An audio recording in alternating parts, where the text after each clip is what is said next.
it's a bit of a tough act to follow Professor Rummel, and also the good news is he's covered some of my presentation, so I'm here to just kind of reinforce some of the messages that he gave to you. So I'll just see if I've got the controls correct. Oh, I might have to get in a little bit closer. Oh, thank you. So today what I wanted to do was to give you a little bit of an overview of some of survivorship. So I'm going to go into some definitions, some statistics, some of which you might have heard a little bit of from Professor Rummel already. I'm also going to talk about some of the consequences of cancer and its treatment, and I'm going to talk about those consequences from a broad perspective and then a little bit from a lymphoma perspective, of which you are the experts as opposed to myself.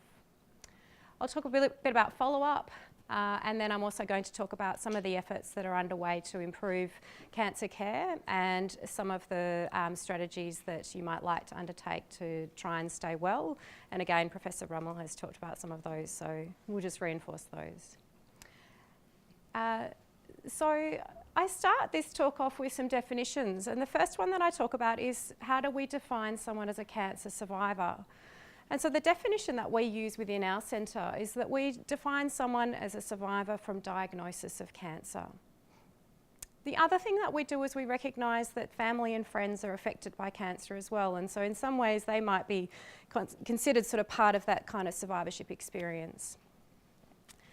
Now, generally speaking, when people have talked about survivorship care, they've talked about survivorship care in the context of after treatment. But after treatment is probably becoming more and more a difficult time point to mark. And so we're recognising cancer much more as a chronic condition than we used to. And so survivorship care is something that is becoming embedded more and more from the beginning of sort of the treatment phase and beyond.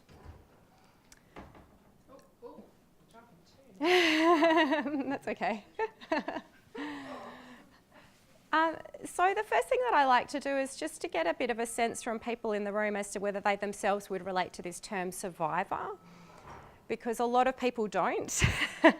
And so I'm seeing some head shaking. Someone had a comment?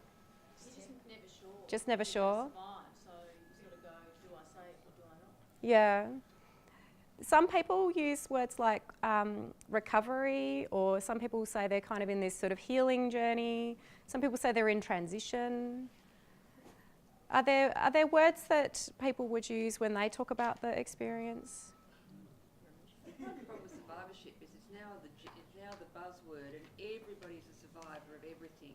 I know. You know, you're a survivor of driving, you're a survivor of everything you're a survivor of. Yeah. It's sort of become, it's been made into a buzzword. Yeah, yeah. And that's something that we experience. We've done work with people who speak other languages other than English at home, and we've asked them how they conceptualise this term. You know, does this term mean anything to them? And we would have similar feedback that it's not necessarily a word that people relate to. And also, it sounds too permanent. yes, it sounds permanent. Whereas there's no permanency in it. Yeah, yeah. I think one of the things with lymphoma too is that, you know, that they sort of say by definition that you actually don't, it isn't cured. Yes. So yeah. therefore, to me, survival would be a cure. But I guess you can't say that with breast cancer either. But it's all very subjective. It is, it is.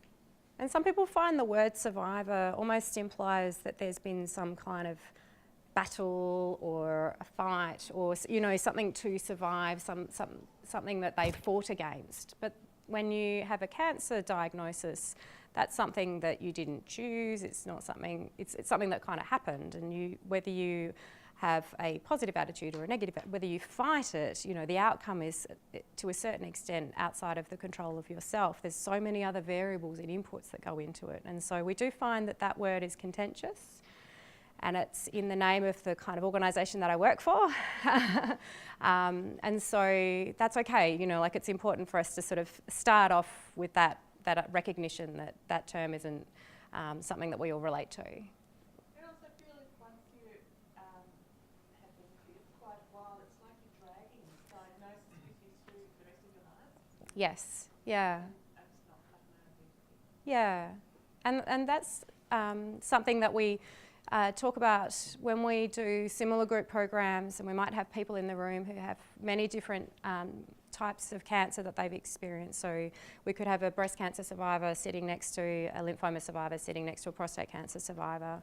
And that's what people will say, is that they don't necessarily want to be defined by having had that particular cancer diagnosis, that there is more to them than that. And that's where the chronic kind of disease aspect comes into it, is that lots of people have a chronic illness, but it doesn't define them, it's just one component of them.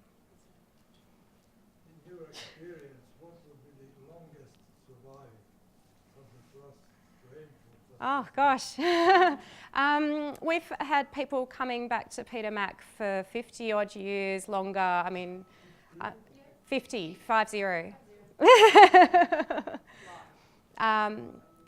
Yeah, so it's very difficult to put a number on it. I think that is that's one of the challenges that comes up a little bit later, is that it's often helpful to have some kind of fact or some concrete data. But I'm sure in your experience, often you'll find that your health professional will say, but in your case, you know, the numbers might be a little bit different. And there's, you know, different variables in your personal life, your current health status, your age, all of those other elements which can change some of those numbers. And so how do we live with that uncertainty? That can be quite challenging. So that's some of what I want to talk about today. So having accepted that we're using this word, survivor, to mean someone from diagnosis of cancer, we're just going to, you know, use that definition kind of for this talk.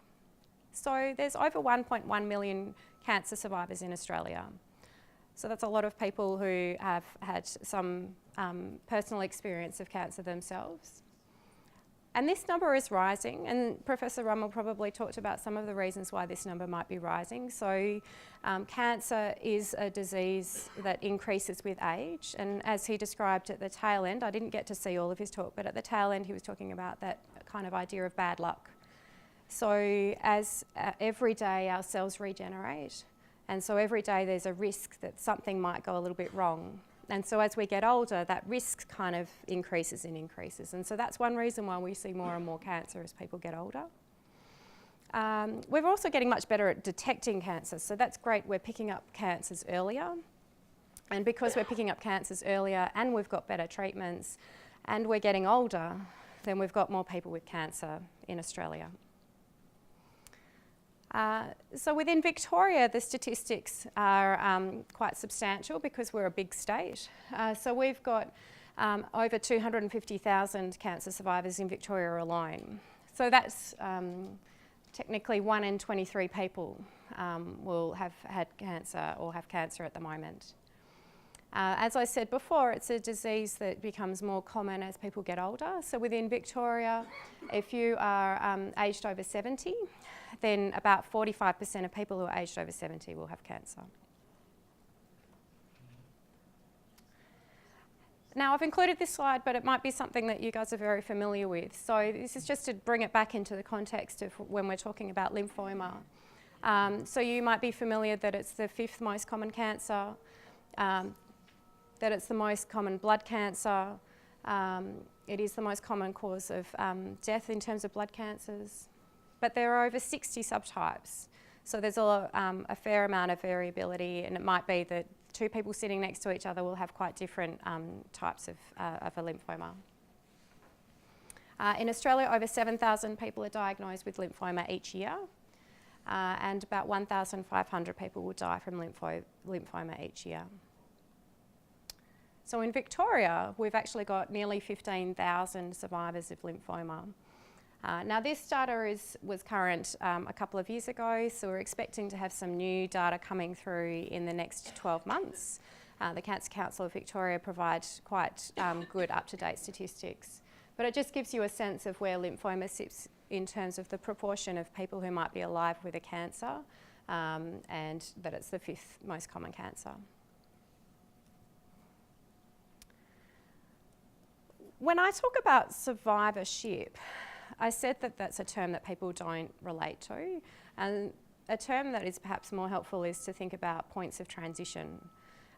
So when we look at having had a diagnosis of cancer, there will be particular points within that experience when you have diagnosis or when it becomes clear you're going to have a particular type of treatment, or you move from one treatment into remission. Those are points of transition where the system of care around you might change, people's understanding of what's happening might change, and your own understanding of kind of what's going to happen next might change. And each of those points can be quite stressful for various reasons. And so when you have a diagnosis, depending on your diagnosis, you might find that there is no immediate treatment that is going to be undertaken, and you'll be in that kind of let's watch and wait and see what's going on. Is there anybody who would characterise themselves as sort of being in a bit of a watch and wait situation at the moment? It's about 5 or 6 people. Are there people who've had a primary treatment and now in a kind of a watch and wait kind of period after having a primary treatment? There's a few more, yeah. So these are points where it can be quite, for some people it can be quite stressful because there's this uncertainty of what, when is it going to progress? Will it progress? How much will it progress? What sort of symptoms should I look out for? Who would sort of identify as being in remission? About half of the people in the room? Okay, all right. So we've got a real spread of people that's slightly in different circumstances. Yes? Just while you're on that previous slide, can I just throw in a quick question? You won't be able to answer, but perhaps later, maybe someone else can help me with it. I'm at the watch and wait. No symptoms yet, but at some point I'm going to have symptoms, and I've been told they're night sweats and fevers and quite rapidly. But my hematologist says, sure, go overseas next year, not a problem. What I want to know is, from somebody who's been through that transition, if you can talk to me later, what's it like? Do I need to drop everything and come back to Australia on the next flight, or have I got, a month, or, I've just got this grey fog out in front of me. I'm not worried about it particularly, but I just don't know what to expect. So perhaps afterwards someone can tell me. So the first thing is it'll be slow, okay? So would most people agree that she could go on a trip overseas and, yeah, there you go. It'll be a slow increase of symptoms. If you've been on watch and wait for as long as you have, they'll come on very slowly. So you could probably have another month over in Europe and then fly back home. So yeah, so there'd be you might get a lymph node in the neck or increasing fatigue. Anything else? Anyone else wants to? Backache, shortness of breath. Yeah, I kept falling over all the time, and it wasn't because of drinking wine. Well, it might have been, so it might have added to it. So yeah, it will be a slow. So it's fine. You have to live, and that's one thing that it's important to keep living and doing. And so yes, go overseas, enjoy, and if you just feel unwell, you come home. Yeah, but please go up and talk to her afterwards as well. So. Yes, thank you. So when I talk about the issues faced by survivors, that these are the issues that people might face at different points in transition in that after diagnosis. And you might relate to some, you might relate to none, you might relate to all of these. And that's the one thing that I could say, whether this is lymphoma or any other cancer type, that I can't generalise. I can give you the overall picture, but each individual experience will be a little bit different. Having said that, as we've just heard, then people will have similar experiences, and so this is why events like today can be really helpful, because you can speak to others and get a sense of the bits that are similar and the bits that might be different. The strategies that were helpful for one person might also be helpful for you, and you might have advice that you can give to someone else as well. So when people have a diagnosis of cancer, it can impact on their whole life, it can impact on their work, their studies, their relationships with other people. It can impact on sort of their ability to do activities of daily living. It can impact on the emotions as well as physical symptoms. So it can have a wide-ranging impact. And people will react in different ways at different points of transition.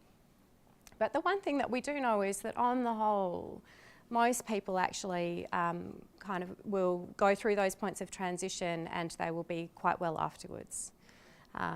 So the one thing to be aware of is if you've struggled at one point in transition, then it's good to keep looking out for support when you approach the next point in transition, because you're more likely to need some additional support at that point. So those are the sorts of things that you can identify within yourself as, I was struggling with this particular thing, and so that might be an issue for me in the future. So sometimes it's helpful to sort of take stock at different points to see where you might think there might be a gap and you might need to access more support. You might have been going on quite well and coping quite well. And as you approach a different point in transition, you can start thinking about what might be of concern to you at that point. Some people can talk about these challenges that they face. They might say that they sort of have, particularly as they've transitioned into sort of a post-treatment point in time, that they've really lost support. So you might have been coming into a hospital setting very frequently. It might have been every day, every week, every month. And then once you get to the end of that kind of primary treatment, then the team will say, this is great, this is sort of the last day of treatment and we'll see you again in 3 months. And that 3 months can seem like a very, very long time. And you might be concerned, kind of, are there tests that I should be having more frequently? How will I react? Why am I not feeling happier? Or in fact, I'm feeling really happy. So you can have different experiences at that point. And some people will find that their relationships will change and people will expect them to feel and sort of react differently to how they are reacting. And this next slide kind of goes into that a little bit more detail. Yes, thank you. So some people think they should be celebrating. Sometimes in the chemo day unit, we'll have people who kind of have balloons and they have a cake and they have sort of this celebration for their last treatment. And other people might be feeling a little bit lost and quite daunted and scared about what's going to happen next. I should feel well. So the treatments that we provide to people can be quite debilitating.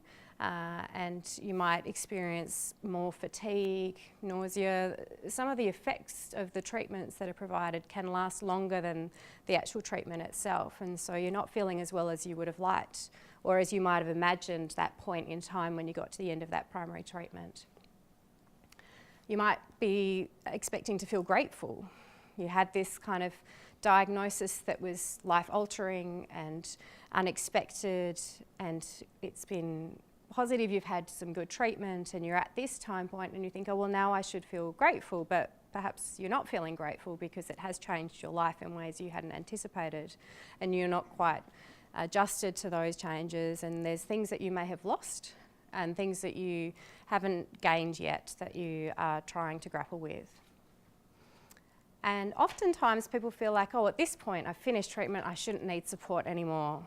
I got through the kind of intense phase and now I should be feeling ready to just go on and kind of lead my life again without any support. But that may not always be the case for some people. So we do tend to spend a little bit of time talking about the emotional impact of cancer, and part of that is because you've experienced and you've heard from Professor Rummel some of those sort of physical impacts that you might have. And the emotional impacts are the things that, particularly in the Australian setting, we may be a little bit less comfortable talking about initially. So you might feel all or some of these feelings, or you might feel none of them, and that's okay. And some of these are the sort of more, I suppose, what we might view as the kind of negative feelings that or emotions that people might experience. So fear and anger and uncertainty and worry. But I should highlight that some people will feel positive feelings and that's okay. So some people get to the end and they do feel happy and relieved and kind of a new lease on life. There's a couple of books that I've put up which talk about the types of emotions that you might experience and some strategies if you're particularly finding that those emotions are intrusive or they're worrisome. one of the most common emotions that people experience is this fear of either recurrence if you're in remission, or fear of progression if you're in a kind of watchful wait or you're in treatment at that time. And it's very, very common for people to experience that. So that's probably the first point for you to know, is that most people in this room either are feeling it or have felt it at some point in time. Is there anyone who would say that they have felt this kind of fear along the way? The whole room? Just checking. We talk about people finding different strategies to learn how to manage worry, and I do have a slide that comes up which talks about some of those points, but are there certain things that people did or found helpful to help them manage that worry? I usually go shopping. Excellent. My wardrobe's grown. Shopping is a good one. Are there other strategies that people have found helpful? Mindfulness and all those. Mindfulness, meditation, some people find. Talking about it. Yes, yeah. Yeah. Ah, the bucket list, that's a good one. Yeah. Does anybody have anything else they wanted to add? Yes? A book on jokes. Excellent. Because this is one of those points that I was referring to about kind of uncertainty. So there is always going to be a level of uncertainty at this point, and so there's not much we can do to reduce the uncertainty, but there are strategies that we can put in place to help us kind of respond to that uncertainty. And so naming it, recognising it, talking to other people, having strategies to sort of make you feel better when you're having that feeling. Those are all recommended strategies that are effective, and you might find that as you're approaching a follow-up appointment, that's when you'll realise, I'm not myself, I'm out of sorts.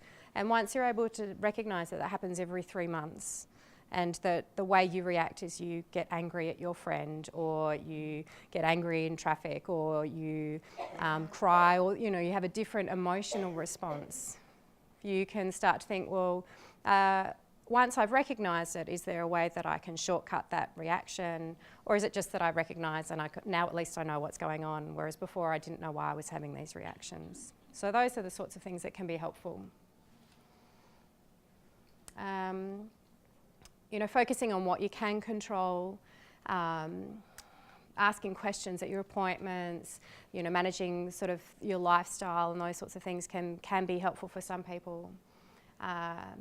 And speaking to a counsellor if it feels like it is something that you've tried the strategies and you're finding that it's still really concerning to you, and getting some help to kind of help manage those challenging times.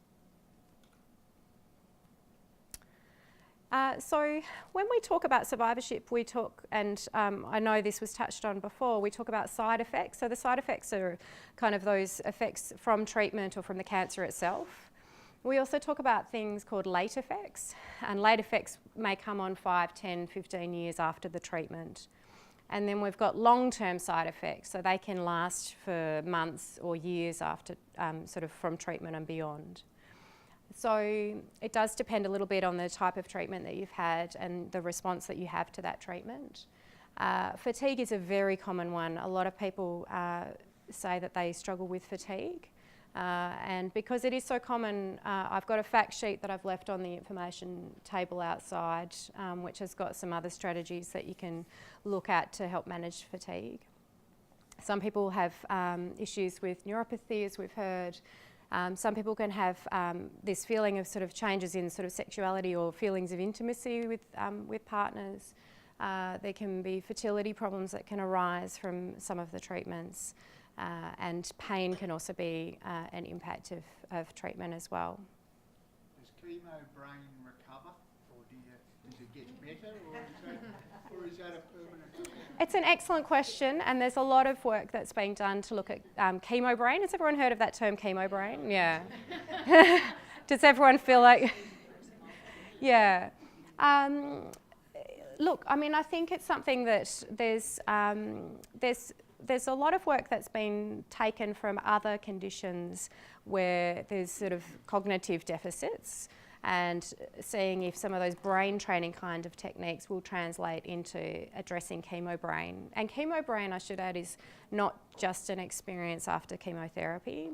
That was where it was first identified, was in breast cancer patients who had chemotherapy. But in fact, there seems to be something, and we're not quite sure what the mechanism is, to do with the treatment of cancer. Is it an ongoing condition though once chemo's finished, or is it only while you're participating in? It does continue after treatment. For some people it can get better, it's fairly mild and it gets better quite well.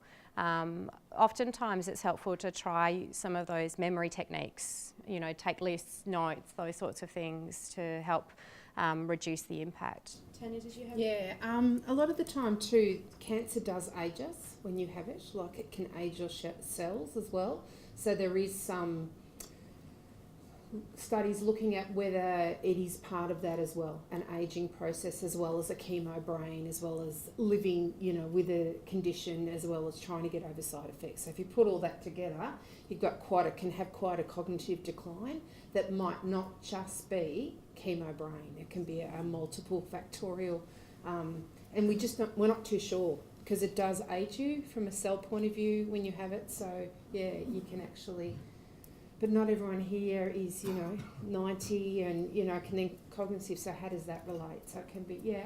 I was diagnosed 4 years ago and I had all the treatment, and I am an avid Sudoku fan. Yeah. The really tough stuff, and I used to be able to really do it well, and then I had chemo, I couldn't do it at all. I can do it again without any issue. And how long has it been? 4 years. Yeah, 4 years. So It it can. does tend to go. Brains are very slow. They're the slowest cell to recover. So someone who's had a stroke, it takes 5 years before we know the full extent of their repair. So, you know, they're not as fast growing as our red cells and our white cells and our platelets. So they're a slower mechanism, yeah. The rituximab MAB, yeah. specifically goes into the brain to kill any rogue cells that may... Do you know if it crosses the blood-brain barrier? I didn't think it did. No, I don't think it does, no. Yeah. So we actually do an injection into your spine. So if there is some chemo, but it's more of a cognitive assessment. It's cognitive rather than just your cells in your brain. Like your brain's not just, you know.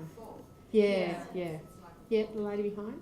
But when you're really stressed, in a really stressful situation, for whatever reason, you get a little bit of that fog, you get disorganised, you forget things. There's nothing more stressful than coping with the diagnosis of cancer or whatever, you know. That's right. So the chemicals, yes, they have an effect, but there's other things happening. Yeah, there is, and I think chemo brain, I've been in nursing for over 20 years, doctors never recognised chemo brain. Like, we all realised it early on, and it's only been in the last 5 years, I would say, that they've really said there is such a thing, and the doctors will actually agree now. They just, you know, brushed it off a bit. So as we get further on, they'll look into the more cognitive assessment of it. Would you agree, Amanda? Yeah. Like me, I've been told, like, you had chemo a year ago tomorrow, thank you. You shouldn't have chemo right now, but I still do it, and I slur my speech, forget my words. Yeah. Listen, I've never had chemo, and I do that. I forget my words, so what's my excuse? So, I know. So everyone does it. So, but you guys, it's more amplified, I think, for some reason, and it just takes longer to get over it. Yes, very normal. Yeah. Years. Yeah. Years would be my answer to you. Years. Sorry. Yeah, sorry. But I've got a bit of it. No, keep it. So, next one. So I'll keep pushing on as far as late effects and so on. So we've probably touched on some of those already. I guess the thing to be mindful of is that, you know, late effects and late side effects are things to be discussed with your doctor. They're questions you can ask to say, what should I expect in my case with my treatment and my health? And so we find that it's very important to know what to look out for and what to expect. Is this a normal side effect that is because of my cancer, or is it a normal side effect just of aging, or is it something else altogether? And so having that conversation with your specialist and your GP can be helpful. We talk about follow-up a fair bit, and that's because we want to make sure that obviously follow-up is particularly focused on checking for progression or checking for recurrence, but there's the other aspects of your life that are important as well. So how generally healthy are you feeling? Are you suffering from chemo brain? Do you have neuropathy? Do you have fatigue? Is there anything else that can be done to help manage any of those other impacts from having cancer?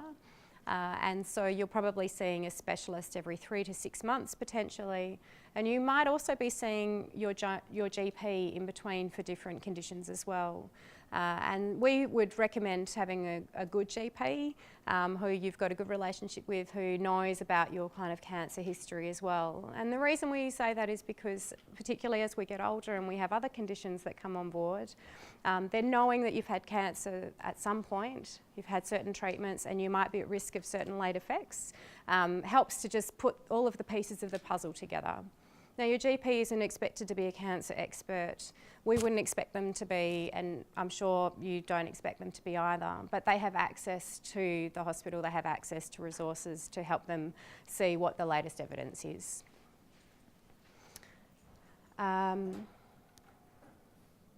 So these are the bits that perhaps people are most interested in, is, you know, what are the strategies that we can do to stay well? And you've heard all about whether or not you should be, you know, eating your veggies really regularly like a medicine.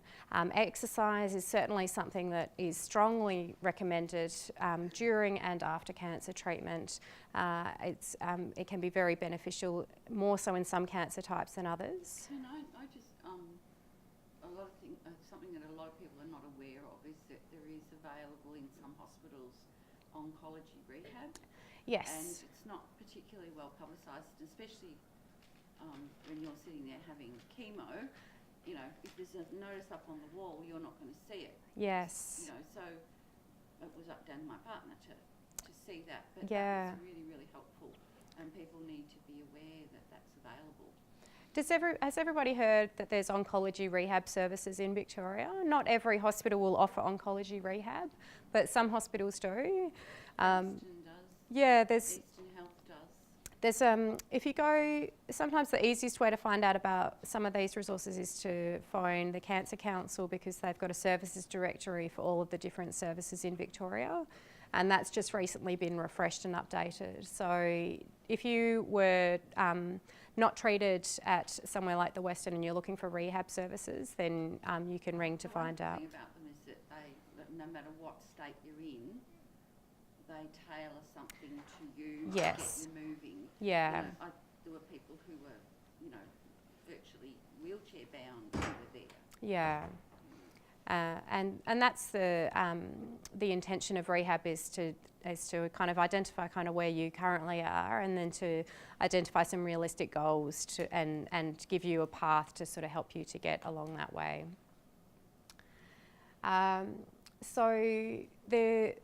Just like you can ask about rehab, you can ask about other strategies that you might undertake to stay well. And so what are the kind of diet recommendations that your specialist can make? What are the particular other services? You might not necessarily need to go into a full rehab program, but you might be able to access an exercise physiologist or a physio through your GP. So there's different types of services that could be really beneficial for a short period of time, just to kind of get you on to the most appropriate track for what is relevant to your current health. Thank you. I've already talked a little bit about you can phone Cancer Council, so they've got the booklet Living Well After Cancer, as well as their helpline. We talk about the different ways that we can stay healthy, and a lot of these are, I suppose, the health messages that would be the same whether you've had cancer or not had cancer. So that's probably the one thing to bear in mind, is that if you're the individual with cancer and your partner has not had cancer, then the healthy lifestyle messages are the same, and so you can embark on this journey together. Now, I usually like to spend a bit more time on this slide, but we haven't got heaps of time. So I guess the thing is, who has Googled anything to do with their cancer? Everyone? Oh, not quite everyone. Was it helpful? Sometimes? Yeah. Yeah. So the internet is fantastic. There are some really reputable, reliable and very helpful resources. If you live outside of a metro area, it allows you to access and connect with people who you might not otherwise be able to connect with. But there's a lot of not as reliable information on the internet as well, and so that's just the thing that we would recommend, is just be mindful. If you find something that is alarming or concerning, or no one has ever mentioned it to you before, just take it into your specialist and ask them about it. If it's a new treatment that you're wondering, is this relevant to you, take it into them and ask them about it. They would much prefer that you were speaking to them and asking them questions than that you were investing kind of a lot of your emotional energy getting kind of worried or stressed, or feeling like perhaps they weren't telling you about something that could be relevant to you. Much better to just ask them about it. The one thing that I did after all of those treatments I had over the few months, I then went to my doctor and got them to do a full blood test on everything else, like my sugar. Oh, yeah. Things that you don't really, may not think about. Yeah. The impact of the, the treatment that you've had. Yeah. So it was a full blood thing. Oh, yeah. Yeah. You know what I mean? Yeah, full blood test of everything, yeah. I think it's always a good idea. Yeah, because it can, depending on how you've, the impact, depending on the impact of the cancer, and did my sugar go up during that time? It was like 4 months. Yeah. It's been 4 years, so I just think that's a good thing. And I mean, that brings me to another point, which is it's also important to still have all of the other routine health checks that you might have. So for some people, the focus during treatment is very much just on that individual cancer.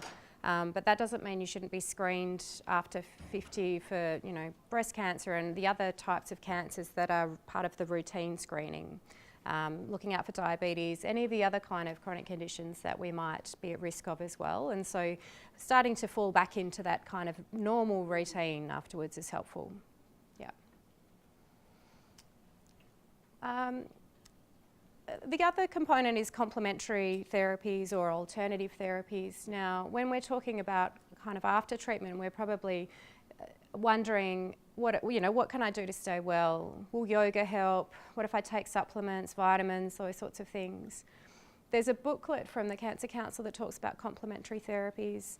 I don't know if it's something that people had already asked Professor Rummel about, but it is something that, again, it's important to consider what are the things that you're most interested in, and then have a bit of a discussion with your team. If you're on any kind of medication that your specialist has prescribed, then there might be some interactions, particularly with herbs. I think a lot of people assume that herbs are natural products and they'll have no impact, but they are like a medicine, and so they can interact with other things. And so that's not to say that you can't have them, but it's just helpful to get that checked so that they know whether it's something that is going to have a potential interaction or not.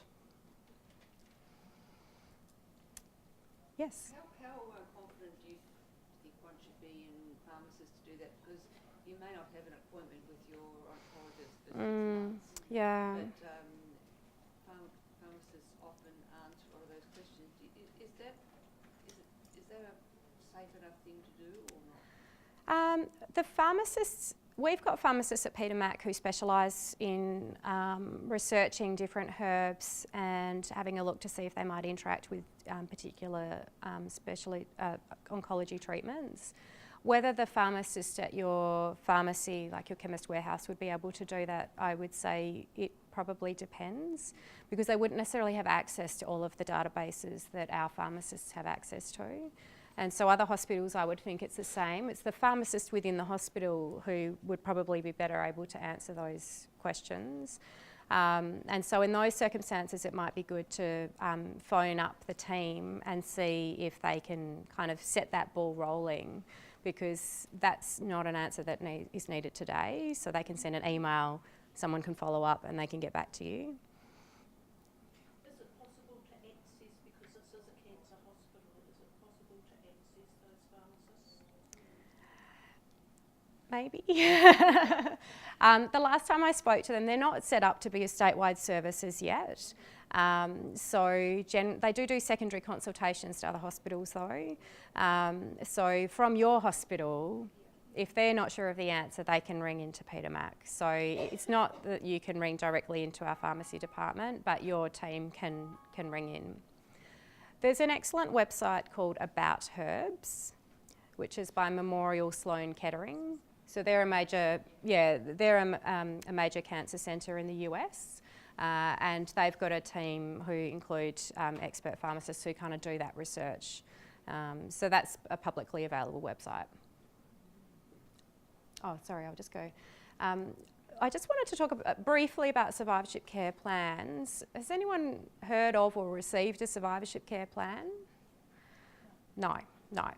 So they're not common or routinely provided, but you might have received components of a care plan without it being called a care plan. So a treatment summary, so having that overview of what treatments you received from what time to what time. A little bit of a summary which says these are the sorts of symptoms you might need to look out for. Some of these components will have been discussed in a consultation and may or may not have been written down for you. Oftentimes they go in a letter that goes to your GP. And the reason that we talk about it is because it's useful information that you can use in 3 years or 5 years. If you change, if you move house, you go to a different GP, or you move to a different state, it's very helpful to just have that snapshot and that understanding of the kind of the treatments that you've received and the sorts of things you should be looking out for. You can ask your specialist for some of that information if it's not something that you've had before. So mindful of time, I just wanted to say that there's a fair amount of investment in Victoria going into improving the care for people after treatment. And so I suppose that point that Professor Rummel was making about how fortunate we can be in Victoria. So there may be a bit of progress to be made around some of the treatments, but the efforts that our government are putting into improving models of care to support people after treatment is something that is as a positive, and hopefully you'll start to experience, if you haven't already experienced, some of those benefits. So things like rehabilitation programs. At some hospitals they've got dedicated services that are starting to look at issues that people might experience, such as sleep. Or they might be looking at providing more tailored supports for young people after treatment. So there's a bit of work that's being done. So hopefully some of that is something that you've either experienced or will experience in the future. I won't go into this study in great detail. I just wanted to give you this, I suppose, picture of where things are at in terms of Victoria as far as some of the impacts of lymphoma. And so this was a survey that was done of patients who were treated within kind of this Victorian Comprehensive Cancer, so within the precinct of Peter Mac, Royal Melbourne and a couple of other hospitals, Western, St Vincent's and Austin, to ask people at 3 time points. So 1 year after diagnosis, 3 years after diagnosis and 5 years after diagnosis, a whole series of questions about how they were feeling, how they were managing, whether they needed more or less, whether they needed more information about certain topics. And so this was going to be a little bit of a highlight. So I'll just skim through. So I suppose one of the highlights from this study was that it was looking at non-Hodgkin lymphoma, so it's only one particular type, along with breast, colorectal, melanoma and prostate. And then it compared some of the results to the general population. So I've just drawn out 2 points, which is to say that in terms of what we would consider measures of quality of life, there's a couple of different variables within quality of life, and sort of being able to return to usual activities is one measure of quality of life. And about 33% of people were reporting problems as compared to about 15% of people in the general population. So we are seeing that there is still a deficit after treatment from having had a diagnosis of non-Hodgkin's lymphoma. Now, if you've had colorectal cancer, the value is slightly higher, and if you've had a melanoma, that value is slightly lower. So it just, whilst it sort of reinforces that point I made at the beginning that the experience of people can be different. Not everyone has that same experience, but there can be a little bit of a challenge after treatment.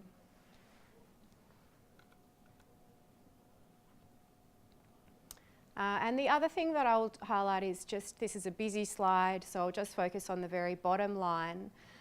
So we asked people about information needs and different topic areas. And there was a kind of a broad question which said, I have all of the information that I need. And so for non-Hodgkin's lymphoma patients, at 1 year, about 40% of people had all of the information that they needed. And at 5 years, 46% of people had all of the information that they needed. So for us, that's actually a little bit disappointing. We would want people to have the information that they needed. So we'd want that to be much closer to sort of 80 or 90%. So what that means is there's more work for us to do, both within the Survivorship Centre but across all of the health services to help connect people with the information as they need it. But it also means that there's an opportunity for yourselves. If you have unmet information needs, please ask, because oftentimes they're very useful resources, but we all produce information. So our centre produces information, PEDAMAC produces information, the Lymphoma Society, Leukemia Foundation. So it can feel overwhelming. So sometimes it's easier if you have a particular need to ask the question and then have one of the health professionals connect you with it, to save you that effort of trying to wade through that kind of volume of information.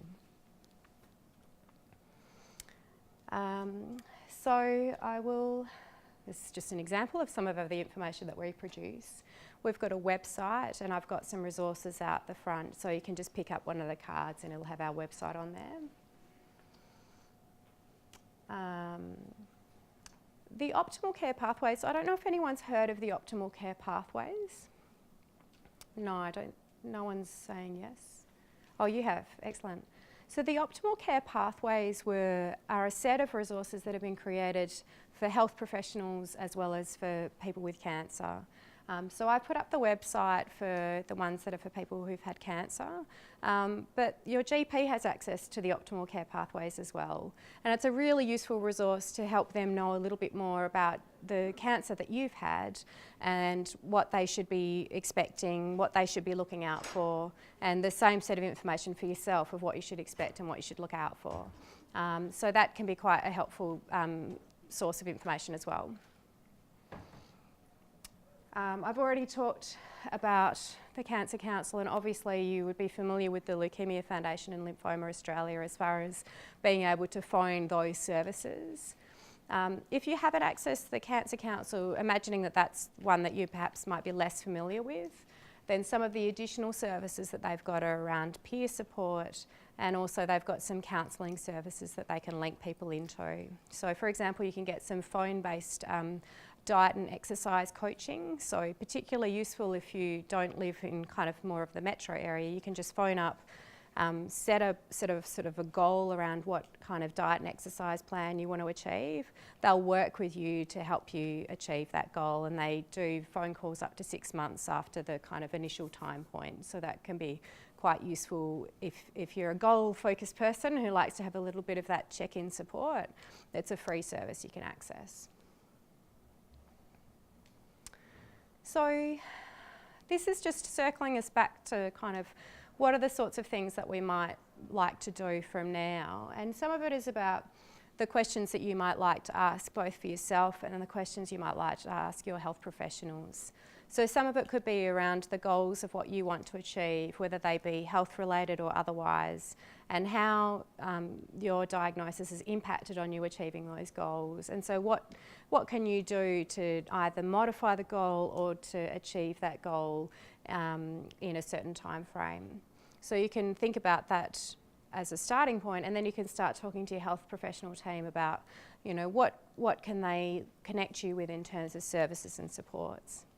Knowing what to look out for is something that I think is probably the most common concern that people raise. Is this symptom that I'm experiencing to do with cancer, or is it something else? Should I be worried or not? If I've got a backache, what does that mean? How quickly should I go to the doctor? Should I go to my GP? Should I come back to the hospital? So being able to have some of those conversations with your team, having it written down is quite helpful. So then you can go back and refer to it if it's something that comes up again in 6 months' time or a year down the track.